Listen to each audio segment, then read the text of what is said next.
gabi, naglilista ako ng kung saan na nakalagay yung mga pera ko. O, di ba? Ever since, wala tayong fixed income, so commission basis as life planner. So, sabi ko, saan na kaya nakalagay yung mga savings ko? Kaya siguro naisip ko na very beneficial rin para sa mga viewers natin na mapakinggan. Saan ba natin nilalagay yun? At gusto ko rin malaman na ikaw, saan mo rin nilalagay siya? So, nung nag-start kasi ako mag-work, nung nagpasok ko ng corporate, di fixed yung income ko. So, naka-spreadsheet pa ako niyan. Naka-spreadsheet na nakalagay yung income. Tapos may mga iba't iba akong sideline nun eh. Nakalagay kung ano yung source of income ko. Corporate, yung side hustle 1, side hustle 2, tapos meron separate na tab yung kung saan sila napupunta. Meron dyan yung pang-retirement, yung meron dyan yung stocks, mutual funds, mga ganyan, mga G-Invest, crypto. Yun yung mga na-try ko personally. Saka, mga non-paper assets, ganyan. Tapos, overall, for me, yung investment talaga before is for retirement. Retirement lang yung nasa mind ko na reason ba't ako mag-i-invest. Ilang taon ka nun? Nag-work ako 2020, 22 ako nun. 2021, 23. 23. Tapos 6 years later? 6 years later, wala na kasi ako sa corporate. So, hindi na siya fixed. Ang problem talaga sa akin, personally, is kawalan ng system. Kaya hindi siya naging ganun ka-consistent. Kasi ako mismo yung nagmamano-mano na lalagay dito, lalagay dito, lalagay dito. So, isa sa naka-help sa akin na masustain yun. Kasi ngayon naman, about in retirement, naka-help sa akin nung kumuha ko ng VUL. Kasi nasa isip ko, fixed bill ko siya every month. So, yun yung nag-work for me na pag alam ko na kailangan ko talaga siyang bayaran. Kaya, kailangan kong parang kapag sa kuryente, pag daw nagbayad, mapuputulan. No, dahil yun yung mindset ko doon, nakip ko siya na since nung nag-25 ako, yun yung gift ko sa sarili ko. Kumuha ko ng VUL, pandagdag retirement fund ko. So, until now, 27 ako. So, 2 years na na-sustain ko siya. Unlike before, yung mga nasimulan ko, then MP2, ikaw yung maglalagay. So, minsan hindi ako nakakapaglagay. Yun yung challenge sa akin before. So parang ngayon may VUL ka, tapos may MP2, Pag-ibig MP2 na yung Pag-ibig MP2, ayun pala, yung ilang mga investment ko before, like crypto, yung crypto ganyan.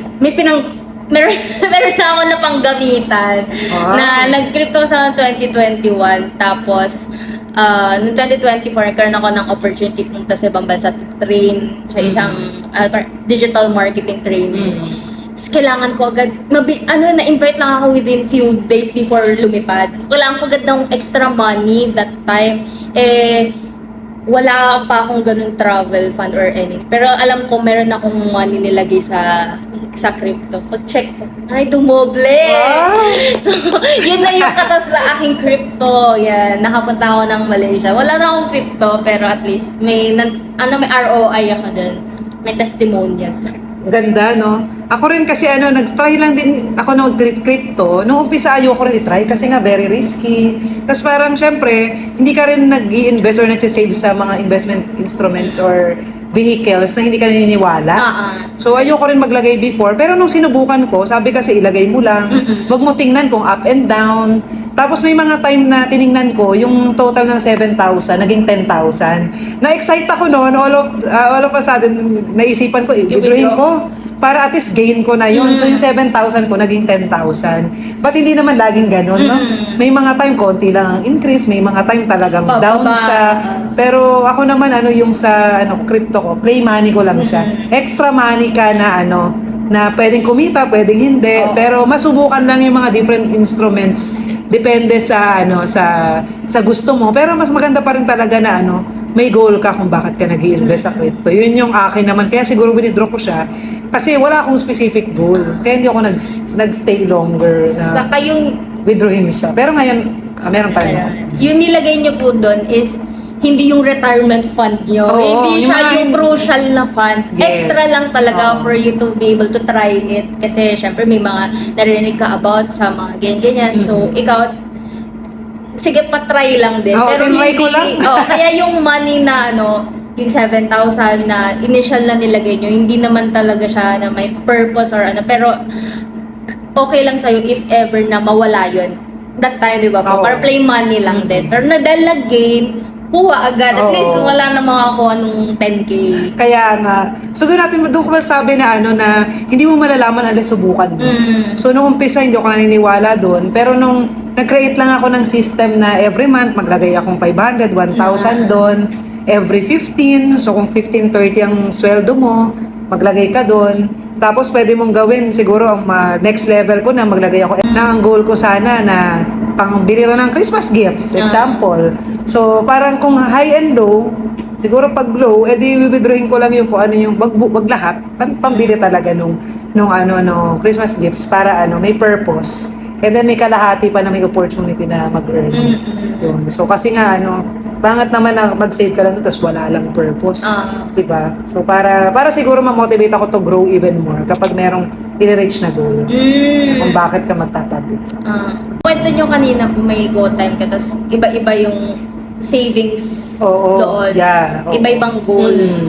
Kasi yung sa Go Time, di ba nauso na ngayon yung mga digital banks? Digital banks naman. Di ba? Yun yung may opportunity ka na 3.5%, 5%, 10%. So marami tayo dyan. Ngayon yung C-Bank, Maribank na yung tawag, yung Go Time, tapos Maya Savings, tapos G-Save, G-Invest, so marami. Meron ako yung dun sa Go Time. Pwede kasi ka dun maglagay ng 5 savings account. So, Papangalanan mo. Papangalanan mo. Kung meron ako dong safety fund. Yung safety fund, ito yung tinatawag namin dito sa AAA na siya yung emergency fund. So, ayaw lang natin yung pangalan ng emergency para hindi natin ma-attract yung yung emergency. So, galing yan kay argeltiborcio.com. Shout out kay Argel. Yun, so, safety fund yung gamitin. Tapos may nakalagay rin ako doon na pang top up ng VUL ko, which is, ngayon, iniisip ko na retirement. Pero ikaw, na-amaze ako sa'yo na 23 ka pa lang, inisip mo na agad yung retirement. So mamaya, i-share mo naman na bakit bata ka pa lang as Gen Z, naisip mo agad na pag magre-retire ako, 23, 65, matagal pa yun. Tapos yung isang lalagay ko ng travel fund. Tapos yung iba, pwedeng iba yung purpose, pwede ka maglagay doon na play account kay T. Harv Eker. Ito yung mga bagay na, ito yung fund kung saan every month, i-spend mo lahat ng pera nandun to experience the feeling of being rich. So, ginawa ng digital, parang places. guiltless spending. Yes, guiltless spending. Tapos, pwede rin ilagay yung health fund kapag may health insurance ka or HMO na ikaw kunyari magbabayad ng sarili. Or dati, meron ako hiwalay na health fund kasi pag nagkasakit ako, yung cover the HMO, check-up labs, pati lahat procedure. Pero yung gamot, hindi naman shoulder doon. So, bili ka ng gamot, di ba magagastos mo pa sa bills? Hiwa-hiwalay. Yun yung isa na ginagamit ko. Ikaw, may ganun ka rin ba? Ma-share ko po yung sa yung play fund. Oo, play fund. Anong tawag? Kahapon, galing akong dance class. Wow! After 8 months, bumalik akong dance class. Na-inspire ka sa ating sales head. Kasi, before, nagda-dance class ako na few years ago. Nagda-dance class talaga ako. Tapos, nung last year, sobrang kasing inuuna ko lagi yung parang needs. Na, okay, ito muna. Sobra ko namang na-deprive sarili ko sa mga bagay na nagbe-bring ng joy sa akin before. Na hindi na siya naging part ng priority. Sabi ko, naging responsible lang naman ako. Ganon talaga. Parang gusto ko talagang mabayaran mo na lahat. Before, tas parang, sa sakto na naman to pang so hindi na ako nakakapag-dance. Pero this month kasi yung so far sa career ko, pinakamalaki kong FYC. Ayun, parang commission! So far. So, hindi man siya yung super laki compared dun sa iba. Pero sa growth ko, malaking improvement na yun. And I want to remember yung feeling ng abundant. Na hindi, naging responsible ako at the same time. Yung mga bagay na gusto ko, na experience ko nung time na to para ma-encourage ako to work pa ng harder to enjoy pa yung pagtatrabaho kasi ito yung nabigay sa akin. So para ma-feel ko, ito yung feeling kapag ginalingan ko sa trabaho ko. I want to experience this more pa. So kailangan ko pang magtrabaho. So magtatrabaho pa ako. Ganun na siya. So maganda rin yung may play fun talaga. Kasi nababalance na, yes, responsible ka. At the same time, hindi yung sobrang deprived ng sarili to be happy sa mga bagay na hobbies. So yun, ang saya kapon, 2 hours sayaw-sayaw. Kaya ako napuyat. Hanggang sa bahay, Happy ka naman. sumasayaw ako. Yes. So parang okay na ako sumayaw kahit once every quarter. Saan mo naman nilalagay yung play fund mo? Kasi kunyari pag ako, lagay ko sa GoTime para yung savings doon pwede mag-grow. Ikaw, may specific ka vehicle, savings or investment vehicle na nakatabi? Actually, sa ngayon yung play fund ko, siya yung isa sa list na priority ko.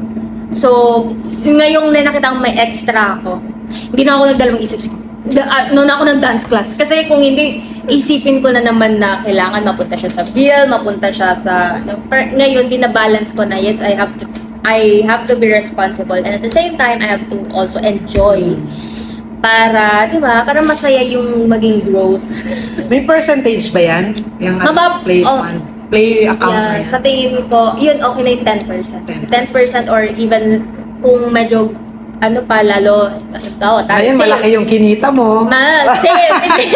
Hindi very ang income, hindi fixed. So, yung maganda na yung 5 to 10 muna nag-start para hindi naman sobrang splurge at the same time, hindi naman sobrang basta lang yung nagpapasaya sa'yo, hindi naman kailangan mahal. Yeah. So for more details about Play account, search nyo na lang yung money management jar system ni T. Harv Eker. Yeah. Sa Millionaire Mind na. Sa Millionaire Mind niya yun. So marami yan. Marami siyang mga jars. Doon lang din ako nag-umpisa nung pagka-graduate ko nung college. May physical jar talaga ako. So nung Mano-mano. 50% necessity. Oo, yung garapon ng ng mga pagkain natin, ng mga nuts, di ba? Tapos sinulatan ko talaga siya. So nakahiwalay yung may long-term savings for spending, 10%, 10% freedom fund ba yun? Financial freedom account, 10%, 10% ng Play account, meron tapos yung 10% ng education, di ba? Tapos expenses, 50%. Yung mga 50%. Tapos ano pa ba yung isa natin na meron pa na jar? Giving or tithes. So 10%. Iko-compute mo kung kakayanin ba ng 50% na income mo para sa mga bills mo. And make sure na hindi siya nagpo-fall dun sa other jars. Kasi pag dun nagpo-fall, hiwalay mo na. Nung lumaki na yung income ko after several years, parang nabawasan na yung 50%, nagdagdag na ako ng jar, health fund. So, pambayad mo ng insurance. Ikaw bahala mag-describe kung pambayad mo siya ng health card, pambili ng medicine pag nagkasakit ka, gano'n. Tapos nakaka-excite kasi pag lumaki na yung sweldo mo or yung income mo. Kung nag-start ko rin ako na hinihiwalay-hiwalay, pero iniisip ko na nun yung risk. Paano pag may kumuha ng pera ko sa cabinet? Yun yung iniisip ko nun. Tsaka paano pag i-PC? Di ba yung papel, di ba? Ganon. Kaya tayo nalipat na natin sa mga different savings account. Nung panahon dati, hindi pa uso yung mga, kasi Gen Y tayo, millennial, hindi pa uso yung mga digital banks before. Different bank account. May BDO ko, BPI, tas Union Bank. Tapos may mga time, hindi mo alam kung paano pagsasamahin. Yung mga maliliit lang na budget, naka-jars pa rin. Or yung mga inuubos every month like Play account. Pero yung mga iba, take note ko na lang din sa cellphone. Kung sakali magkasama sila, yun yung mahirap dati kasi mahirap mo-open basta-basta ng maraming accounts tapos meron ka pang maintaining balance. Ngayon, pwede na. Details niyo po ba ng notebook kayo nag-list? Yung lang, yung amount. Pero more on cellphone ako. Hindi ako kasi parang paano pag mabasa, paano pag mawala, di ba? Kaya notes online. Naisip ko lang yan, Miss Tino, yung money jar management system. Maganda siya na matutunan at i-apply agad. Lalo na ng mga bata pa. Kasi ganito, yung tendency natin, kung walang system in place, umpisa pa lang, kapag halimbawa nagkaroon ng konting increase, parang ang saya magwala. Dahil nag-increase, mas nagiging mabilis yung pagtaas, yung lifestyle inflation. na kahit kung malaki yung kita pero hindi mo na feel na may natatabi ka kasi mabilis na tumataas yung standard of living mo, yung mga hindi naman usually na nagagawa mo before. Ngayon, I deserve this, Oo. I'm healing my inner child. Hindi naman mali, pero if sabog, walang system, madaling magwala ng, alam mo yun, gagawin ko lahat ng gusto ko. Tapos sa dulo ng buwan, sa dulo ng taon, parang same place pa rin compared last year. Tsaka, kaya important din yung play fund pala. Kasi kahit na maliit pa lang yung sweldo mo na natitrain na eto, sige, dito yung portion for my responsibilities sa bahay or ambag sa bills. This portion is for my future. This portion is for my giving to others. Yeah. This portion is for my education para mag-grow pa ako. This portion is for my playtime para ang saya na, okay, dahil naka-earn ako ng ganito, deserve ko. Ito yung talagang nasa lugar na deserve ko to. Oo. Start off 15,000 a month yung first salary ko. 15,000, tapos that time, syempre yung situation ko naman is, hindi ako, anong tawag doon? Obligated na magbigay. Pero yung 15, kaya pala yung sabi niyo po kanina, yung sa retirement, ba't ko agad yun Oo, naisip? bakit ba? Kasi nung nag-start ako mag-work, hindi ko alam paano i-manage yung pera talaga. Kasi wala naman nagturo paano ma-manage yung may pera. Kasi yung salary pa namin naka-brown envelope. Tapos titignan mo parang, wow! Marami pera kasi hindi naman ako ganito nung high school, nung college. Yung Tapos may nakita pera kang ka na. 1,000, may nakita kang 500. So, naisip ko that time, kailangan kong matuto kung paano ko to maayos nagagastusin. Dahil kung hindi, nagbabahay ako 4 hours a day, 6 times a week. Iniisip ko, hindi ko to maayos na ma-manage. Mas mabuti pa maging tambay na lang ako kasi napapagod ako everyday. Tapos wala pala akong pera. Yun agad yung parang advance mag-isip. So, yun, nagbasa ako ng mga libro ni Cole Sanchez. Nanood ako ng YouTube videos nila Chinkitan. Ano ba dapat yung mga i-prioritize. Kaya, ayun, at 23, gumawa na ako ng insurance. Kailangan pala may insurance. Kailangan pala may ganitong fund.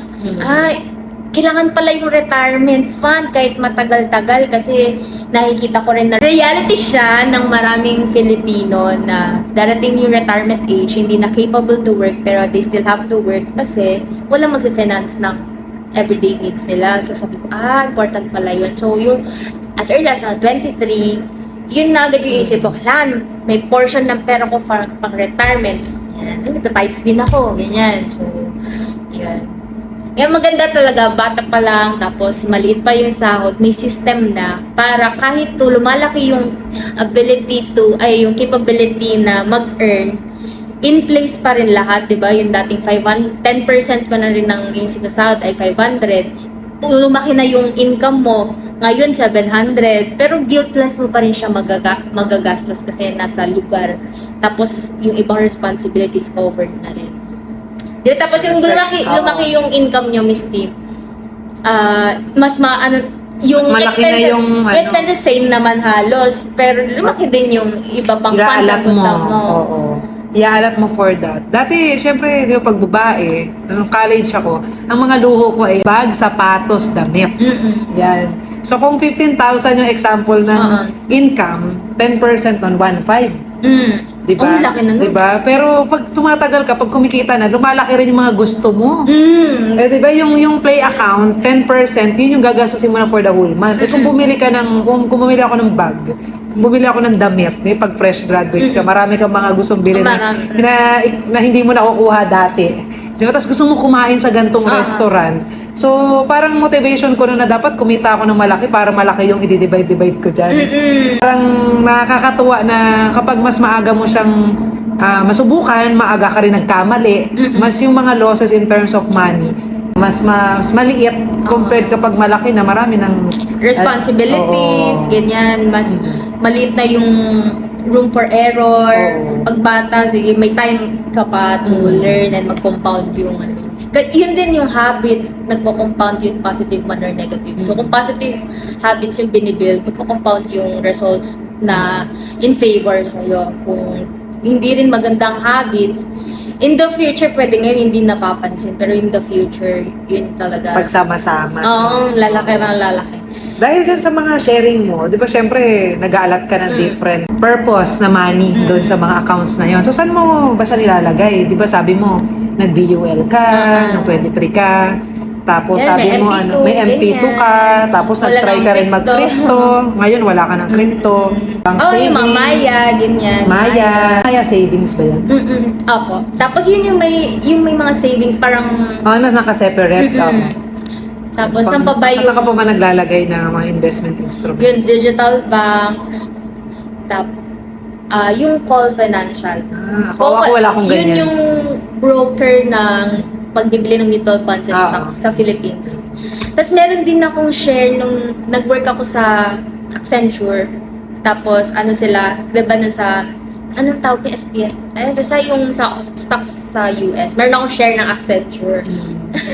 Nandun pa rin siya, hindi ko pa rin ginagalaw. So, hindi ko alam nga paano i-withdraw.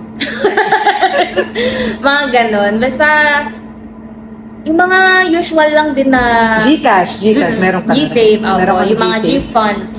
Meron ka rin yung G-Invest. So parang pare-pareho Pare-pareho naman. lang. Parang magkapareho lang tayo ng Mga mga pinaglalagyan, conservative. no? Iba lang yung yung evolution dati, tsaka purpose. Ngayon. Yung dati, syempre, iba yung mga uso sa amin noon, wala pang mga digital banks. Tapos sa inyo, yan na rin yung mga ginagamit ko.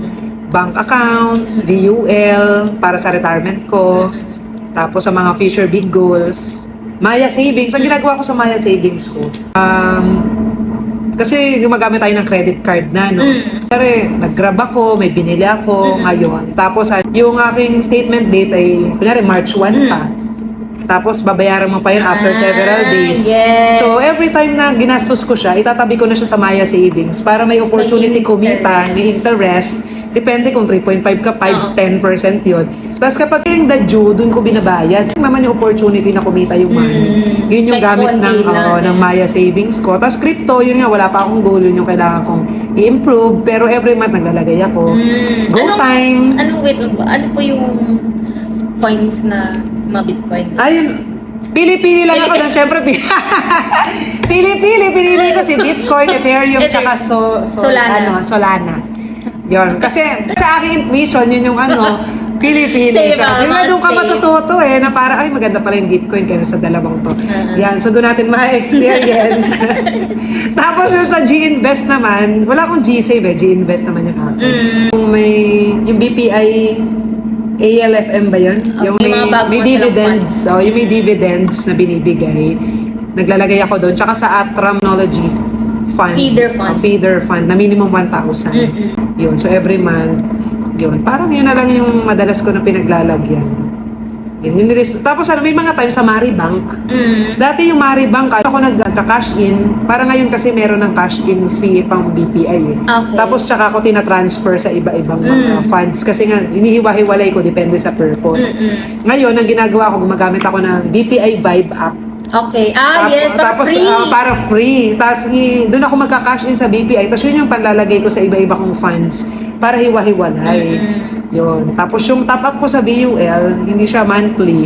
Kunwari, every quarter, every semi-annual, tinatabi ko sa GoTime para may opportunity to earn bago ko ililipat. Yun. Kasi sa BUL, sometimes, diretso, may times, may form. So, para less hassle for me.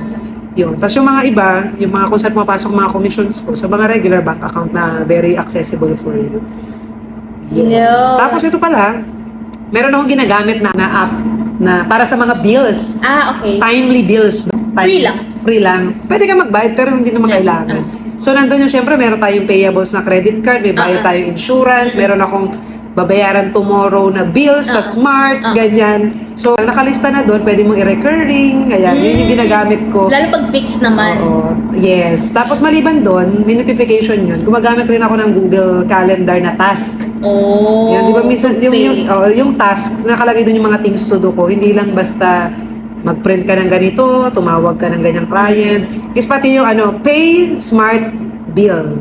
pay, Globe Bill, transfer, Ah, 1K to G-Save or G-Invest, ganyan. Doon ko nilalagay kasi pwede mo siyang ipindutin at i-mark completed. So, kung manual ka, ang sarap ng pakiramdam na chine-checkan mo siya or Nagawa mo kino-cross siya. out mo yung mga things to do. Actually, ako po, masaya sa ikaw. feeling na nako-cross out, bayad na tong Oo. rent, bayad Adulting. na yung tubig, bayad na yung Meralco, Oo. bayad na PLDT, bayad na insurance one.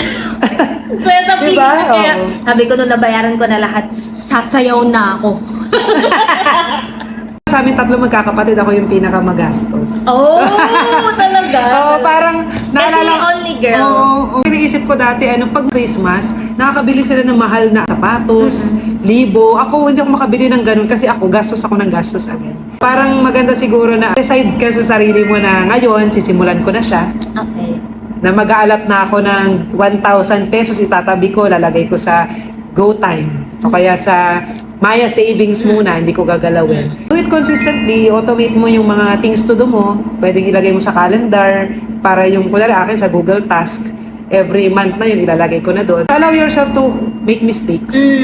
Na nag-start ako nung mas maliit pa yung pera, kinukuha ko yung pera sa play fund o kaya sa purpose sa pang-education, yun yung panggastos ko. Okay lang na magkamali and then pag nagkamali ka, wala namang ibang sisita sa'yo kundi sarili mo. Mag-decide ka na lang ulit na to start all over again. Kasi yung experience talaga yung best teacher. And then, syempre, learning from other people's experiences. Hindi ko na kailangan na magkamali pa ganun kung hindi pala effective. Yun. Be open sa mga bagong learning. Pero sa crypto, parang iniisip ko, hindi naman ako comfortable maglagay doon. Ilang muna tayo 500 pesos. Kung ano yung comfortable ka na ilagay na hindi ka masasaktan, tapos kailangan extra money talaga siya. And dapat nag-start ka muna sa foundation, yung may savings ka muna, 'di ba? Tapos kang for retirement bago ka dun sa play money. Yun gusto kong may share. Na beginner friendly. O beginner steps. friendly. Oo. Ano yung magiging advantage yun lalo pag bata na sinimulan? Pag bata na simulan, mas maliit lang yung price to pay. O for committing the mistakes. Kasi kunyari, ganito, 500 pesos lang yung loss. Compared kapag hindi ka na-develop ng discipline sa iyong money at kumikita ka na ng 100,000, example, 200,000, mas malaki pa yung mga losses. Pwedeng mas scam, pwedeng mga ganito. Pero compared ko pang mas bata ka, maliliit lang yung money. For example, na meron ka at naging disciplined enough ka at mas maaga ka nag-commit ng mistake.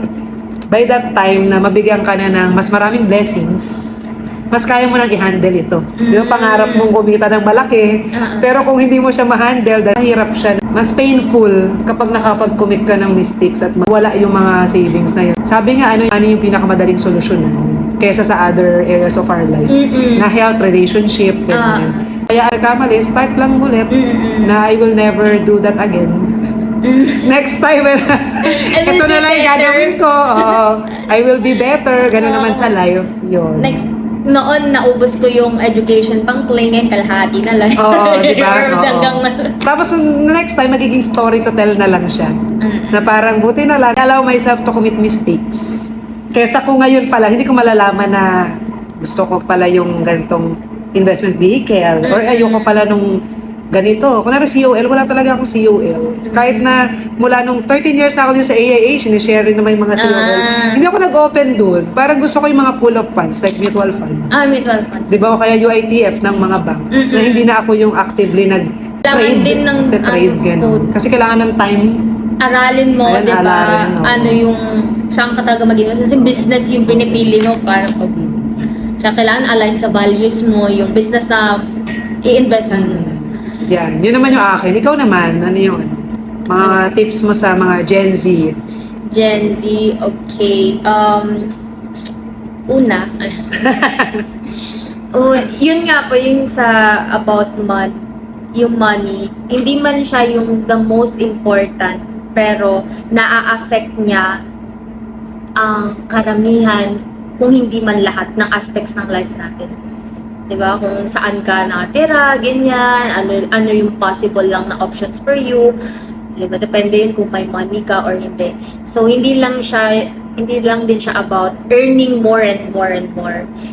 It's also about being good stewards nun, pag-manage nun, after mo mag-earn, kailangan, earning kasi, alam na natin yan, after mo maghanap ka ng trabaho or ano mang diskarte mo na hopefully legal at tama at hindi ka nananapak na ibang tao, ganyan.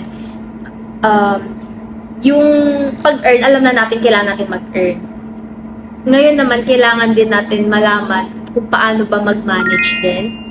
Kasi eventually hindi naman tayo maging stagnant lang sa in-earn natin, mag-grow pa yan, 'di ba? Magba-vary din yan. So kailangan habang maliit pa, paunti-unti inaaral na natin paano ba 'to i-manage ng tama. Ano ba dapat yung mga ipa-prioritize ko? And at the same time, paano ba mababalance na nagiging responsible ako at the same time na reward ko rin sarili ko pero healthily pa rin.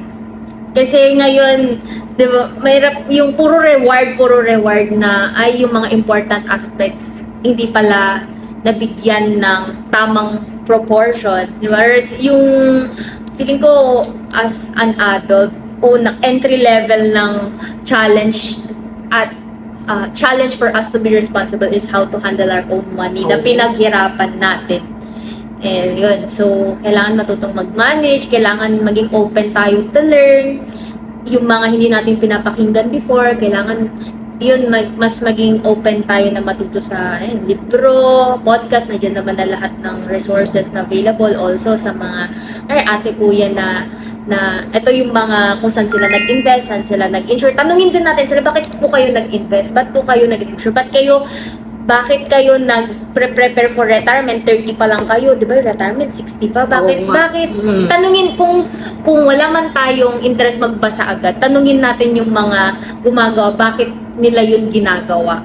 Kasi for sure may reason yun. And dun magkaroon din tayo ng idea, oo nga, hindi ko yun alam na sa in the future pala, sino bang magpre-prepare nito kundi ako lang din para sa sarili. Oo nga, hindi ko na-consider na paano pag nagkasakit ako, saan ako kukuha, maabala ko pa yung family ko. So, siguro ganun, ask sa people na alam mong they are hunting their finances. Bakit yun yung motivations nila? And then, yun, unti-unting i-apply yung system. Yung kung ano mang mag-work na system nila, sabi na may 50, 30, 20 budget rule. 10, 20, 70. Ganyan. Pero iba-iba naman tayo ng situation din sa life. So, kung ano yung nag-a-apply, kailangan lang may system to hold you na, di ba, at least hindi sabog. Di ba? Yung mahirap naman na puro sa bills lang, hindi mo na na-enjoy. Mahirap naman puro enjoy, wala ka nang na-build for your future.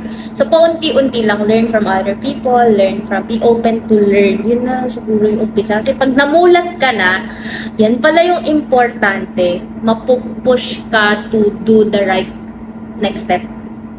Na yun, kung ano mang applicable sa situation mo. Like ako, nung natutunan, kailangan pala may ganitong fund, kailangan pala ganito, ganyan. Inunti-unti ko, gumawa ako ng Google Sheet. Ayan, kaya ginalagay ko yung mga net worth ko, lahat ng income ko, sige, lilista ko para alam ko kung saan nanggagaling. Lahat ng expenses ko, sige, para alam ko saan napupunta yung pera ko.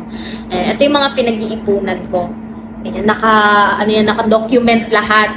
Di ba? Para hindi ako, saan napunta pera ko? Saan ano ba yung nangyayari sa akin? Diba? Nakikita mo yung growth mo, diba? Yung pagmamanage ng ikaw din naman yung so, ayun, be open. Tapos, ano pa ba? Yun, tsaka magandang kung magko-commit ng mistake ng bata pa, at least maliit pa lang yung mahaba pa yung time to bounce back, tapos maliit pa lang yung errors, ganyan. So, learn lang ulit. Siguro yung dagdag, reward yourself. Whether experience o kaya naman monetary value, tapos bibili ka ng item. Na kunyari, pag ginawa ko to in a month, kakain ako sa gantong restaurant. Yun na yung sa pay account mo. 3%. Pag umpisa kasi ayaw mong gawin eh. Ayaw mo gawin hanggang masaktan ka. Kasi nalugi ako. Kasi na-scam ako. Yun yung nasaktan ka na ng sobra. Kaya tuloy nag-take action ka ng bongga. Kung kailan meron ka ng mistake. So better kapag wala pa namang ganun, gawa ka na ng reward system for you na gagawin ko muna to, after that tsaka ako manunod ng Netflix. Tsaka ako kakain ng hindi naman kailangan lagi na bibili or gano'n. Pero kaya tsaka mo gawin yung mga bagay na gusto mong gawin mo muna yung have to, yung mga dapat mong gawin. Amen, tama yun. So I hope nakapag-share kami dalawa na siguro parang pareho lang naman yung mga pinaglalagyan ng investment vehicles ngayon ng Gen Z at millennials. Dahil yun yung meron ngayon. Di ba? Yun yung naisip Diba? ko hindi ko pa na-try talaga pa is real estate. Yung Yun, mga muntik real na ako estate, before diba? nung biglang malaki yung ko. Ito pa pala, buti na lang, nung malaki-laki yung kinikita ko, wala pa akong masyadong responsibility. Talaga sabi, di ba, maganda sa real estate, ganyan. Muntik na akong may bilhin na property sa pinapatayong isang pre-selling, ganyan na condo. Tapos, buti na lang nag-stop. Hindi ako nagtuloy kasi after few months, parang nadagdagan yung responsibility ko, bumaba yung income ko. So, ibig sabihin, baka first month ko lang siya kaya, hindi pala siya sustainable.